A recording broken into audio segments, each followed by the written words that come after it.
let's get started. The sales process. Guys, this is going to be insanely important. Okay, make sure you guys study this.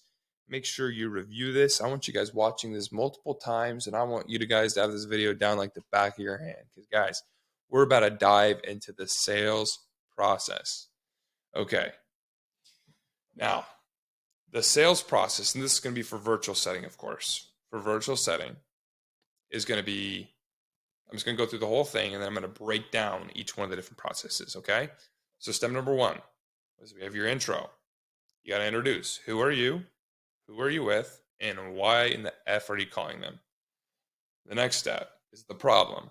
This is where you dive into their actual problem, get them to understand that they have a problem, get them to feel the pain of the electric company. And this is probably one of the most important parts of the entire set. A lot of people really they skip this step.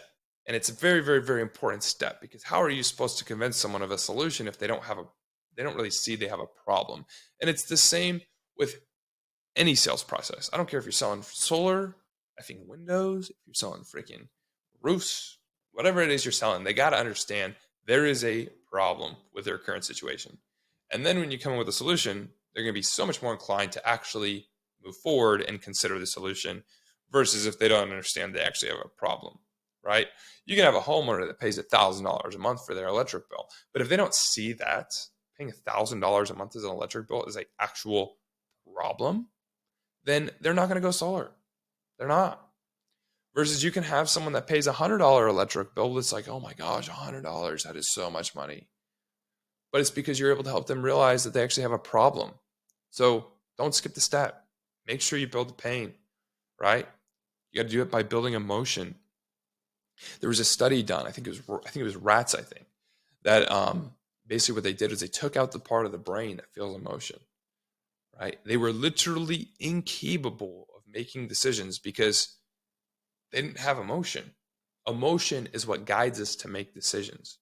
The way that you sell is you sell with emotion, you base it off of logic. That's how you sell. And if you're not able to actually help them feel the emotion of, hey, you have a problem, then you're not going to effectively be able to set, and you're not going to do this job effectively. So make sure that you really, really, really focus on the problem, which we're going to do videos on each one of these subjects on how to effectively do all of those things.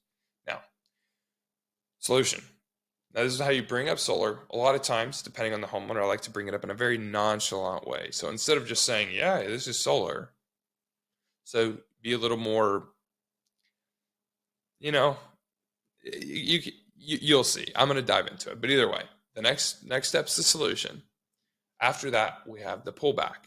This is where you say, hey, because after you've shown them the solution, you're giving them all this value, you're telling them how great it is. You need to take it away from them and say, hey, yeah, I got to qualify for this, right? So this is your problem. Help you feel the pain. Here's the solution. I'm going to fix your problem, all right? And then pull back. I can fix your problem, maybe. and then you say, I don't know if you're going to qualify for this. I don't know if it's going to make sense or not. That's why we have to hop on this next call so we can even see if I can help you and see if I can solve this problem that I've shown you that you have such, this huge problem that you have that I've just shown you and I've revealed you have all these issues and all these problems with your current, electric companies. I can solve that, maybe. So pullback is very important. After that, close. Make sure that you are closing. You are not asking people to do anything. You are a closer. I don't care if you're a friggin' setter, you're still a closer because you're closing on an appointment. Okay? That's what you are as a salesperson. You're a friggin' closer. Always. Even if you're a setter, you're still a closer because you're closing on the appointment. So make sure that you do that, which we're going to do a video also talking about that. Last one, tie down. Tying down is solidifying the appointment and making sure that they are going to show up after the appointment. You can spend 30 minutes talking about the freaking problem and the solution, but if you're not tying down that appointment and making sure that they show when I call that prospect, you just wasted your freaking time. They're not going to show. I mean, you could follow up with them and get them back on the calendar, but let's just get them to show the first time. So make sure that you tie down, and we're going to dive into each one of these different, parts of the pitch and really break it down so you guys fully understand This is how I have a good intro. This is how I explain the problem. This is how I explain the solution. This is how I pull back. This is how I close. This is how I tie down. Got it? Great. All right.